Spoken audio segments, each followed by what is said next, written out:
사실 고민도 많이 하고 기도도 많이 했고요. 그다음에 여기 무제한이라는 말을 썼습니다. 여기는 이제 주제도 무제한, 시간도 무제한. 근데 우리 이렇게 연합회관보다는 여기 대실로가 뭐 거의 한 60% 비싸더라고요. 그래서 내 마음은 밤을 새더라도 우리 한국교회가 살 일이라면 가자. 그래서 주제도 무제한, 시간도 무제한 이렇게 정했다는 것을 알아주시면 아주 감사하겠습니다. 뭐 앞에 성님께서 얘기를 하셨습니다만 제가 여러분들에게 이걸 드려도 되는지 안 되는지 고민하다가 서류를 이렇게 카피해 왔습니다. 이 카피는 어떻게 읽으면 최성조가 망신이지 이걸 보낸 사람이나 누구도 아닐 것 같아요. 그래서 이것은 절대로 누구에게 명예훼손 일이 아니고 된다면 최성조가 명예훼손이 될 겁니다. 또 사실 또 한 마디 더 드린다면 여러 가지 이야기들이 있더라고요. 여기 모 목사님이 기자회견 내용을 보면 여기 다른 것도 있지만 여기 밀실이라는 말이 나오더라고요. 한기총이 밀실 공천을 했다. 제가 요건 한번 읽을게요. 조금 시간이 갈 거니까 제가 읽겠습니다. 존경하는 1200만 성도 여러분, 30만 목회자, 25만 장로, 50만 선교 가족 여러분, 저는 한기총 서류 중에 있습니다. 한기총 24대 대표회장에 출마하여 선거하는 과정을 보고 선거를 진행하는 과정에서 보지 못할 사건들을 보게 되었습니다. 이와 같은 범죄적 행위는 세상의 초등학교 관장 선거로부터 대한민국 어떠한 공간에서도 없는 희귀한 일들이었습니다. 그중에 선거 관리를 총 책임을 졌던 최성규 목사와 후보로 출마했던 엄기호 목사와 김노호 목사를 비롯하여 몇 명의 목사들이 범죄 행위와 1000만 원 이상의 돈을 주고받은 몇몇 사람에 대하여는 형민사적 책임을 분명히 물을 것입니다. 저는 그들의 개인과 사역과 선거 진행에 관한 물증과 항상 증거들을 이미 확보하였고 조만간 검찰에 접수하여 구속 수사를 진행할 수 있도록 최선의 조치를 다할 것입니다. 세상을 이끌어 가야 될 한기총이 대한민국 공간 안에서 참혹한 범죄 행위를 계속 이어간다면 대한민국과 한국교회는 어디에서 희망을 찾아야 하겠습니까? 이번 기회를 통하여 한국교회를 대표하는 종로와 문화가 하나님 앞에 또 한국교회 앞에 바로 서야 할 것입니다. 저는 이 형사적 처벌을 우회하여 물증과 현장의 증거들을 확보했습니다. 다시는 종로 5가 면접 사람의 범죄 놀이터가 되지 않도록 분명한 조치를 다할 것입니다. 이번 기회에 한기총을 비롯한 종로 5가가 다시 한번 거듭나서 대한민국과 한국교회의 희망이 되도록 최선을 다하겠습니다. 감사합니다. 누구누구 목사이고요. 그 다음에 오늘 들어온 겁니다. 오늘 들어온 거는 제가 읽지 않고 시간을 줄이기 위해서 본인들이 한번 읽어보시고 이것이 오늘 인터넷상으로 빡 떴더라고요. 그래서 참 오늘 저는 이런 시간을 갖게 만들어 건 하나님이 하신 거구나. 이걸 내가 어디 가서 변명하겠습니까? 그런데 이거 일자리가 있기 때문에 읽어봐 주시기를 바라고요. 저는 사실 이번에 최대한도로 공의롭게 하려고 했고요. 그 다음에 사실 여기 초청도 후보 초청이 아닙니다. 후보 초청이 아니고 여기 기록된 것처럼 1차 후보 서류 제출자 3인 초청입니다. 1차 서류 제출한 3인들이 모여서 하고 싶은 얘기를 좀 해보세요. 이 법원으로 가지 말고 형사고발, 민사고발 하지 말고 그래서 그런 자리를 억울하면 억울하다고 할 말 있으면 할 말 있다고 무제한 아마 이 진행을 보면서 혹시 그럴 겁니다. 이거 저번 진행이 뭐래? 여기 정치하는 사람도 아니고 국회도 아니고 또 전혀 진행한 방법도 없습니다. 그러나 아마 순수하면 여기 있지 않겠는가 그런 생각을 합니다. 그래서 오늘 그 이야기도 사실은 다 그러더라고요. 형사고발하라고. 근데 나는 모르겠습니다. 마지막 내가 죽을 일이 있으면 형사고발하고 민사고발할지 모르지만 내가 고발하는 일은 나는 모르겠습니다. 안 할 거라고 봅니다. 그러나 또 모르죠. 이건 내 개인은 안 하지만 한기총의 의상이 문제라면 그건 제가 결정하는 것이 아니라 이것은 우리 선거원의 의원들이 결정할 때 저는 지금까지 몇 번 의원을 했습니다만은 단독으로 이렇게 하자고 한 적이 없었습니다. 어떻게 하면 좋을까요? 그래서 민주적으로 회의를 진행했고 마지막에는 만장일치입니까? 다 의견이 합의를 합니까? 그랬을 때 방명회를 두드렸지 수로 한 번도 한 적이 없다. 그 얘기를 꼭 드리고 이왕 모두 발언이 나왔기 때문에 거기 보면 제가 서류 드린 것 중에 판결문이 있습니다. 판결문이 얼마나 황당스러운지 볼까요? 판결문 2페이지입니다. 채무자의 선거관리 규정 제2조 제3에 의하면 대표장 후보자의 자격과 관련하여 피선거권 소속되는 추천을 받은 자로 한다고 규정하고 있기는 하다. 그러나 채무자의 정관 제5조에 의하면 채무자의 회원은 본의 목적에 동의하는 한국기독교 교단과 단체를 한다고 규정하고 있고 제6조에 가면 채무자의 회원은 선거권 및 피선권을 갖는다고 규정하고 있는 바 위 정관 규정과 채무자 대표장 선출 경위 및 경과 등에 비춰볼 때 채무자 소속 교단만이 대표자 후보자를 추천할 수 있다고 단정하기 어렵다. 이 사건 신청은 피보전 권리 및 보전의 필요성이 소명된다라고 되어서 어떻게 하라는 구체적인 판결도 없고 이거 전혀 없는 황당한 판결을 받았는데 물론 그 한기총 총회가 급하게 오니까 자기들 검토를 못했을지 모르지만 그러나 그 판사분들의 순간에 깊이 생각 안 하는 판단이 한국교회를 대표하는 한국기독교 총연합회가 당하는 이런 피해 이런 것들은 저는 보지 않은 것 같아서 좀 안타깝고요. 그 다음에 또 넘겨 보시기 바랍니다. 준비한 서류를 봅니다. 자, 이제 요거를 우리가 대항을 하겠습니다만은 이의신청을 할 겁니다. 보면은 정관에 얘기되어 있습니다. 정관에 6조 빨간 줄 쳤죠. 빨간 줄. 본회의원은 다음과 같은 권리를 가진다. 단입니다. 단 의무를 이행하지 않을 때는 회원권을 제한할 수 있다고 되어 있습니다. 자, 그런데 그 다음에 운영세칙을 봅니다. 자, 운영세칙입니다. 운영세칙 3조 제1항을 봅니다. 회비를 미납하면 선거권과 피선거권을 제한하고 그 다음에 3년간 미납하면 회원권을 상실한다. 그것이 대한민국 기독교 총연합회 정관에 붙어있는 운영세칙입니다. 그러니까 우리가 그 다음에 이제 선거관리 규정 보면은 이제 총괄적으로 합니다. 성직자로서 영성과 도덕성이 객관적으로 입증된 자. 그 다음에 피선거권은 소속교단의 추천을 받은 자로 한다. 본회 원로 목사와 은퇴자는 피선거권이 없다고 되어 있습니다. 그 다음에 12조의 선거관리 규정에 본 규정에 명되지 않은 사항은 선거관리위원회 결의로 시행한다. 이렇게 해서 우리 정관과 운영세칙과 그 다음에 선거관리 규정이 되어 있습니다. 그 다음에 여러분들에게 선거관리 드리겠습니다. 그래서 이제 회의록을 제가 다 읽으려고 했는데 오늘 서기께서 요약 설명해서 상략하겠습니다. 이것을 보면서 우리 서류를 이제 공개할 수 있는 건 하고 나머지는 안 할 겁니다. 자, 청교도 영성훈련은 대표 정광훈 목사님이십니다.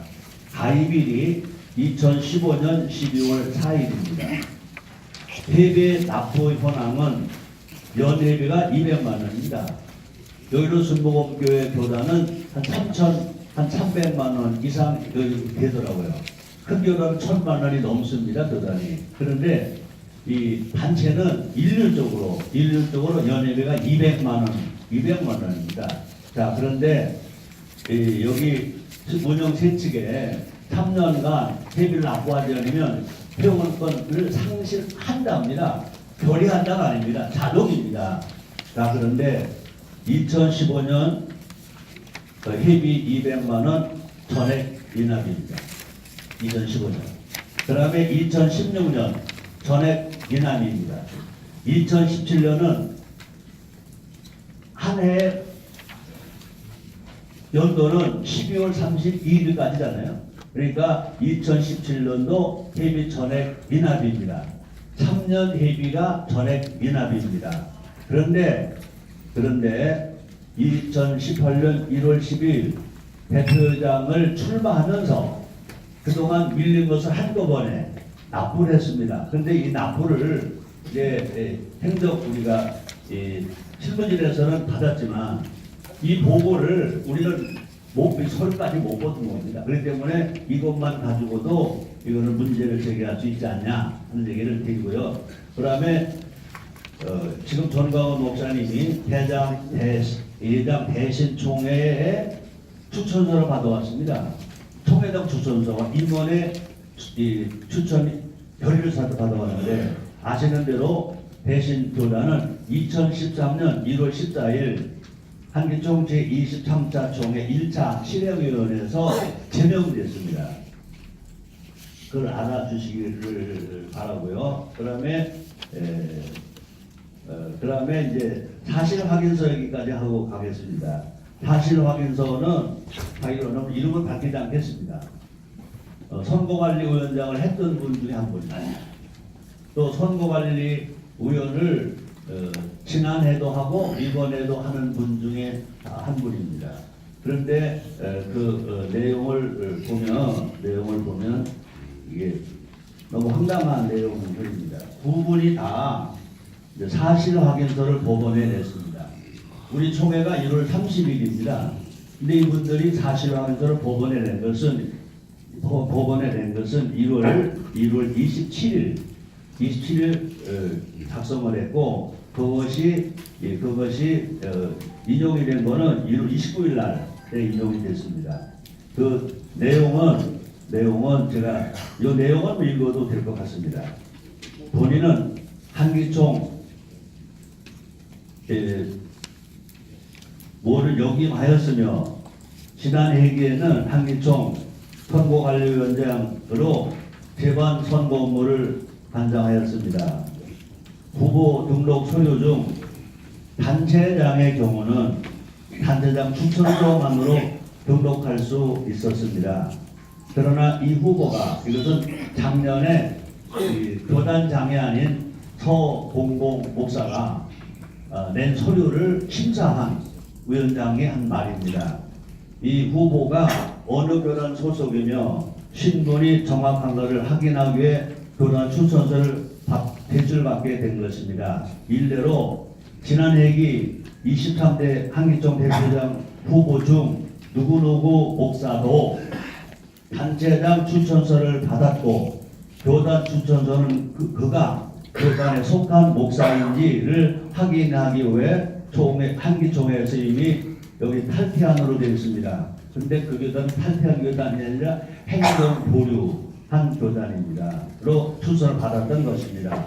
그 교단이 한기총회 회원 교단인지 아니면 탈퇴한 교단인지는 아무런 관계없음을 증명합니다. 그러므로 누구누구 목사의 등록서는 전혀 하자가 없음을 확인합니다. 그래서 본인을 증명하는 신분증, 그 다음에 앞뒤로 첨부해서 넣습니다.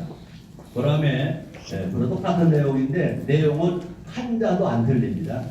한자도 안 틀리는데 한기총 23대 24대 선거관리위원 이름을 밝히지 않겠습니다. 똑같이 해서 넣습니다. 두 가지를 증명합니다. 지금 이태희 목사님은 원정권 선거관리위원회 같은 의원이었습니다.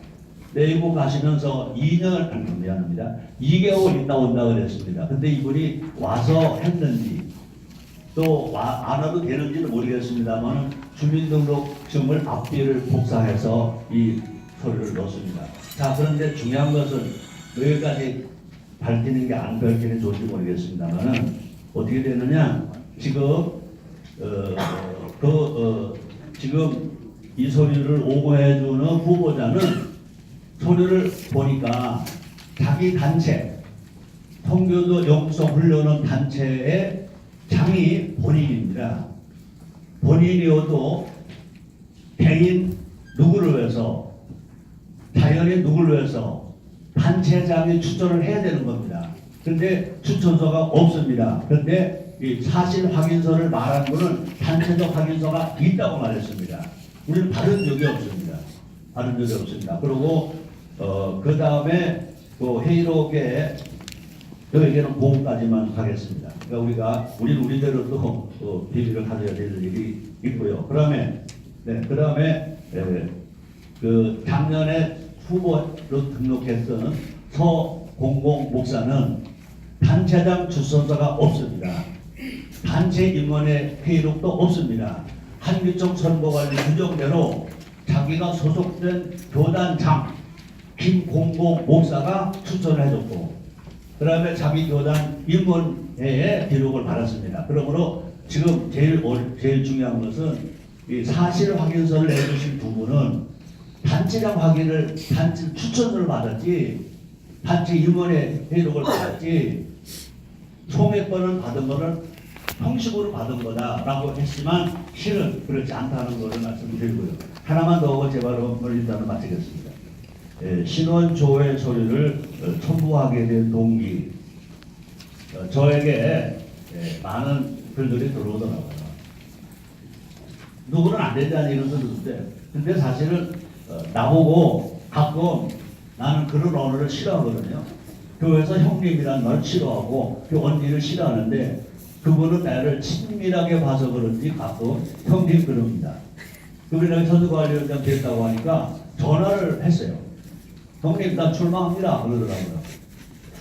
그래 난 그걸 몰라. 나는 선거관리위원회 아직 회의를 가지 않았어. 내가 그렇게 얘기를 했습니다. 그랬더니 솔직하게 나는 그분이 서류가 들어왔는 줄 알았어요. 그분이 낸다고 그랬는데 안 들어왔더라고요. 그랬더니 나중에 통화했습니다. 왜 안 넣었어? 그랬더니 이거는 절대로 허물 없는 얘기입니다. 아 형님이 신원조회 증명서 붙이라고 그랬다며. 난 세상에 조폭, 세상이 다 알아. 내가 폭력 전과가 있는 세상이 다 알아. 이거는 여러분 추리하지 말고 바랍니다.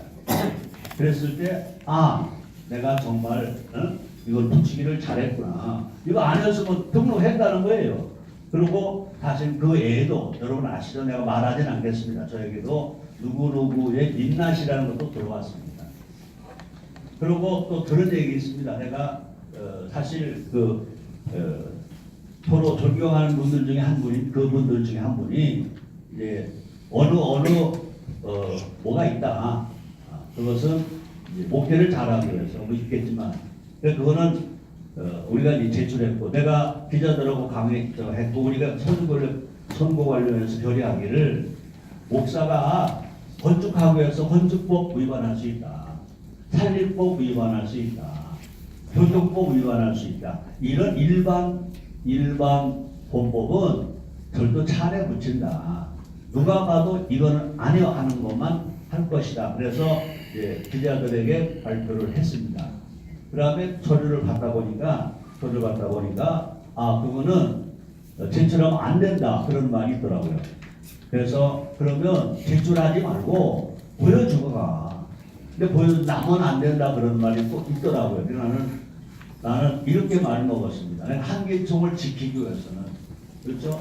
사실 6.25 전쟁 때 대한민국 자유를 지키기 위해서 생명을 바쳤습니다.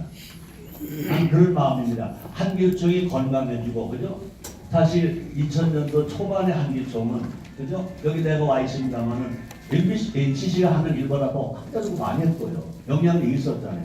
적어도 그때로 돌아가자. 그러기 위해서 정화는 돼야 되겠다. 그래서 내가 그랬습니다. 우리 직원 보고 내가 빼고 보니까 그걸 제출하면 안 된대요 그러더라고요. 보는 자기는 봐도. 그러니까 그래? 그러면 제출하지 않고 그냥 보여주는 걸로 하자. 그래서 또 어떻게 될까요? 그래서 이건 이건 녹음이라도 밖에 나버려줬습니다. 나는 한기총을 바르게 건강하게 지키기 위해서 난 이런 법이 왜 생겼는지 모르겠다. 그리고 사실 내가 노고수에 우리 대응을 했던 분이 있죠. 77법을 개헌했던 분. 내가 찾아갔습니다. 이런 게 있대요. 그랬더니 그분 그러더라고요. 목사님, 나는 그런 형 실효법이 있는지 난 아직 몰라요. 모른다고 그러더라고요. 그래서 내가 솔직히 질문했습니다. 난 한국적 측면에서 내가 좀 이것이 범법이 될지는 몰라. 이거는 한국적으로 해야 되겠어. 그랬더니 그분이 그러더라고요. 목사님 개인 문제 아니잖아요. 개인 단체 문제 아니잖아요. 한국 기독교로 이 단체가 바르게 간다 그러면 나는 그거는 그렇게 어렵게 볼 일이 아니라고 봐요. 라고 그분도 얘기를 해주더라고요. 그랬을 때 우리는 받으면서 사실은 이제 그 정건 목사는 그런 것 때문에 안 된다고 안 들어왔어요. 근데 두 사람은 가져와서 보는 사람을 보고 안 보는 사람 보고 그냥 돌려줬어요. 그러면서 우리가 회의록에도 나오지만 제출을 안 했다 그랬지. 그 제출 안 한 것 때문에 불이익이 있다는 말은 안 했거든요. 그런데 이것이 지금 그 다음 날 18일 날인가 해와 경찰서에 최성교 목사 선거관리원장 그것을 서류를 가져다가 보여준 후보 엄기호 목사 또 김도호 목사가 고발됐어요. 고발되어가지고 사실은 어제 그저께인가 지난 금요일 날인가 전화가 나한테 왔더라고요. 그래서 내가 월요일 날 전화가 왔어요. 그래서 나 이번 선거 27일 날쯤 끝날 것 같은데 그때 가서 나 끝나고 가고 싶은데 그랬더니 이거 너무 일은 모른대요. 그래서 내가 오늘 전화를 걸어줬습니다. 그러면은 설 세고 좀 한가할 때 내가 가겠다 그랬더니 오세요. 좀 자료를 좀 가지고 오세요. 그러더라고요. 그래서 다시 말합니다. 그것이 헌법이라면 나는 벌 받아야 되죠. 나는 그것을 절대 아니라고는 생각하지만 그건 법이라고 지켜줘야죠. 그래서 그거는 한기총을 지키기 위해서 나는 어떤 그 헌법이라면 다르게 받겠다, 벌금도 내겠다 하는 그런 각오로 여기 임했고 그러나 사실은 이렇게 마지막으로 하나 더 말씀드린다면 한기총을 사랑한다고 나온 분이 그죠? 정말 한기 사랑했냐? 한기총 사랑한다고 한 분이 이것을 선거를 하지 못하도록 법원에 가지고 가서 또 얘기합니다. 그 수인 변호사가 로고스의 대표 변호사입니다. 로고스의 대표 변호사가 이거 수임했습니다. 지금도 나는 강력 강인하고 그 김공공 장로님에게도 내가 전화를 걸었습니다. 아니 세상에 개인의 문제란 모르지만 한계점을 상대해서 로고스가 어떻게 수임을 합니까? 그랬더니 뭐 좀 궁색한 변명을 하더라고요. 그래서 내가 그분 아주 존경하는 사람입니다. 한국 목사 중에 제일 존경하는 사람 중에 그 사람일 겁니다. 그분이 가문이 좋잖아요. 몇 년 전에 그 가문은요 해마다 1월 1일이 되면 전 가족이 모이면 170명 됩니다. 가족 예배를 드립니다. 제가 한 5, 6년 전에 그 가족 예배에 제가 설교자로 가서 설교까지 한 사람입니다. 그렇게 사이가 좋습니다. 그런데 지금 이 되어가는 것들이 되어서 정말 어렵습니다. 그래서 다시 한번 저는 형식요법을 위반했다면 뭐 제가 달게 받을 겁니다. 그러나 한기총만은 지켜져야 돼요. 그래서 아까 얘기한 나고 형님 하는 분도요, 너 잘했어. 나는 몰라가도 잘했어. 그래서 지금도 난 앞으로 한기총이 정말로 건강하게 가기 위해서는 난 잘했다고. 그러니까 내가 만약에 잘못했다, 벌칙이 있다고 벌칙을 받을 겁니다. 그러나 벌칙은 안 받으려고 최선을 다할 겁니다. 그래서 혹시라도 여러분들이 또 궁금한 게 있어서 질문하시면 받기로 하고 저는 모두 발언 여기까지 하는데 좀 길어서 죄송하고요. 하나 분명히 부탁드리는 것은 회의록을 하나하나 깐깐하게 읽어주시기 바랍니다. 그 간단히 읽어주시면 적어도 선거관리위원장이 혼자 속담 하나도 없고 선거관리위원들이 본인을 많이 했고 한기적으로 발전시킨 거고 그리고 하나 또 말씀드립니다. 학교는 부정으로 세금 거둬냈으면 예배로 토설한다고 그랬잖아요. 판사교가 내가 만약에 돈을 받으면서 1000배로 내가 내놓을게요. 1000배로 내놓겠습니다. 그러니까 여러분들 당당하게 여기 질문하시고 기자님들도 질문할 거 팍팍 하시고 한국 또 기독교 한국 기독교 총연합회를 위해서 큰 일들을 해주시기를 바라면서 제 보도번은 이를 마치겠습니다. 감사합니다.